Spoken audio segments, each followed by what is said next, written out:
قرآن میں اس کا ذکر کیا کہ اس مسجد کا حال یہ تھا کہ میرے سرکار دو عالم صلی اللہ علیہ وسلم ابھی مدینہ چھوڑ کر ابھی مکہ چھوڑ کر کے مدینہ تشریف نہ لائے تھے، ابھی آبادی کے باہر ہی تھے کہ وہاں پہ ایک مسجد بنائی گئی تھی جسے مسجد زرار کہا جاتا ہے.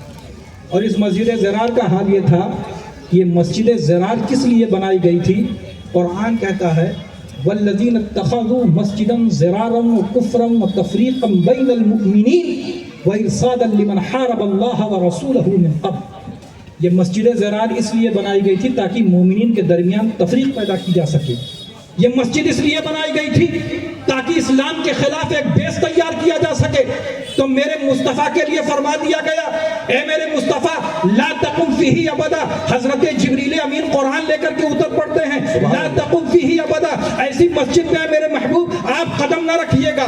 وہیں پہ پھر ایک مسجد اور تعمیر کی جاتی ہے جسے مسجد قباء کہا جاتا ہے. اس مسجد کا حال یہ ہے کہ بہت ساری مسجدیں بنائی گئی. یہ مسجد جو ہم دیکھتے ہیں جس پہ شہزادے حضور شعیب الاولیاء نے جس کی تحریک کی، نہ جانے کتنی مسجدیں ایسی ہیں جس کے بارے میں ہماری خانقاہ نے کوششیں کی، نہ جانے کتنے لوگوں نے اگر جو اسلام کا کلمہ پڑھتا ہے وہ مسجدوں کو بناتا ہے. اور مسجدوں کا حال یہ ہے کہ جب ہم مسجد کی بنیاد رکھتے ہیں تو گارے اور مٹی پر رکھتے ہیں. مسجد قباء کی بھی جب بنیاد رکھی جا رہی تھی تو اس کی بھی بنیاد گارے اور مٹی پر رکھی جا رہی تھی. لیکن قرآن کہہ رہا تھا کہ اے دیکھنے والوں صرف گارے مٹی کو نہ دیکھنا، بلکہ قرآن کہہ رہا تھا لمسجد اسس علی التقوی من اول یوم احق ان تقوم فیہ رجال یحبون ان یتطہروا واللہ یحب المطہرین. یہ وہ مسجد ہے جس کی بنیاد صرف گارے اور مٹی پر نہیں رکھی جا رہی ہے، بلکہ قرآن کہہ رہا تھا یہ وہ مسجد ہے جس کی بنیاد تقوی پر رکھی. سبحان اللہ سبحان اللہ. یہ وہ مسجد تھی.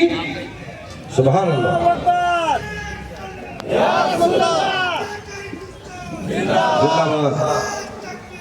اللہ اکبر یا رسول اللہ. یہ وہ مسجد تھی جس کی بنیاد تقوی پر رکھی گئی. اور میرے سرکار دو عالم صلی اللہ علیہ وسلم نے ارشاد فرمایا کہ اگر 2 رکعت اگر آدمی اس میں خلوص کے ساتھ نماز ادا کر لے تو اللہ تبارک و تعالیٰ اسے ایک عمرے کا ثواب عطا فرمائے. سبحان اللہ سبحان اللہ. یہاں پہ بہت سارے لوگ موجود ہیں. میں ان سے پوچھنا چاہتا ہوں کہ عمرہ کر کے آئے ہوں گے، حج کر کے آئے ہوں گے. یہ عمرہ اور حج کہاں کیا جاتا ہے؟ عمرہ کہاں کیا جاتا ہے؟ عمرہ کیسے کیا جاتا ہے؟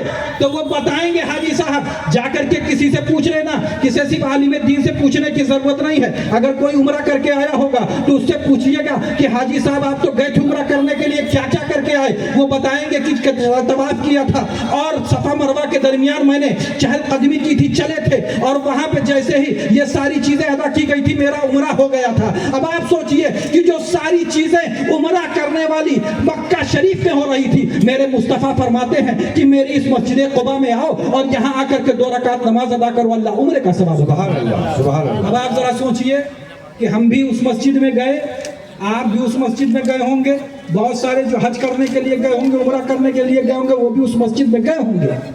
لیکن اس مسجد میں گئے اور نماز پڑھ کر کے چلے آئے.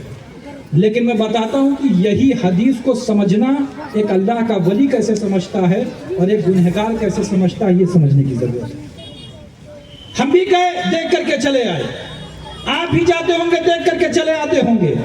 لیکن وہاں سرکار شعیب الاولیاء علیہ رحمت و رضوان آپ کی عظمتوں پر سلام کہ جب وہ مسجد قباء میں گئے، مسجد قباء کو دیکھا تو وہاں سے لوٹ کر کے آئے. دل میں یہ حسرت تھی کہ ایک ایسی مسجد بنواؤں گا جو مسجد قباء کا عکس اور پرتو ہو. اپنی خانقاہ میں آتے ہیں اور یہ دل میں ہوت لے کر کے آتے ہیں کہ ایسی مسجد بناؤں گا کہ جس کی کوئی مثال نہیں ملے گی. پھر جب اپنی خانقاہ میں مسجد کی تعمیر کرنے لگتے ہیں تو میں بتانا چاہتا ہوں کہ اتنی ساری مسجدیں دنیا میں موجود ہیں، لیکن آج تک میرے علم میں ایسی مسجد موجود نہیں ہے جو سرکار شعیب الاولیاء نے جس مسجد کو اپنی خانقاہ میں تعمیر کرایا تھا. آپ پوچھیں گے حضرت اس مسجد کی خصوصیت کیا ہے؟ میں آپ کو بتاتا چلوں، سرکار شعیب الاولیاء نے اتنا اہتمام فرمایا کہ جتنے کاریگر ہوا کرتے تھے سب کے بارے میں یہ ارشاد تھا کہ جو لوگ اگر نماز کسی کی چھوٹ جائے تو میری اس مسجد میں کام نہیں کرے گا. آج اس کو اجرت دے دی جائے گی، آج اس کو پیسہ دے دیا جائے گا، لیکن اس سے کام نہیں لیا جائے گا. جتنے بنانے والے کاریگر تھے سب اتنا اہتمام کرتے تھے کہ مسجد میں جا کر کے نماز ادا کرتے تھے، وضو کرتے تھے اور ایک ایک اینٹ کلمہ پڑھ کر کے رکھتے جاتے تھے. سبحان اللہ. نعرہ تکبیر، نعرہ رسالت، فیضان حضور حضور شعیب الاولیاء فیضان کل اولیاء مسلک اعلی حضرت. سبحان اللہ سبحان اللہ. میں نے تو صرف ہندوستان نہیں بلکہ ہندوستان کے باہر بھی گیا, بہت ساری عالی شان مسجدیں میں نے دیکھی, لیکن وہ مسجد جو سرکار شعیب الاولیاء نے اپنے خانقاہ میں بنوائی کہیں اس کی نظیر نہیں ملتی.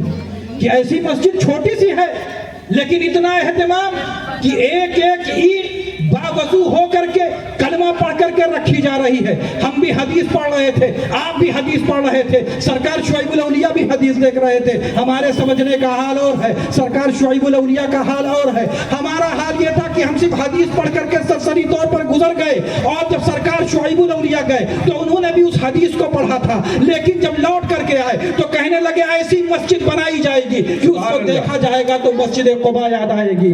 یہی میں بتاتا ہوں کہ اولیاء کرام سے کوئی مقابلہ نہیں ہو سکتا, اولیاء کرام سے ہماری کوئی برابری نہیں ہو سکتی, اس لیے کہ ہم صرف حدیث کو پڑھتے ہیں اور ایک اللہ کا ولی حدیث پر عمل کرتا ہے. بے شک سبحان اللہ.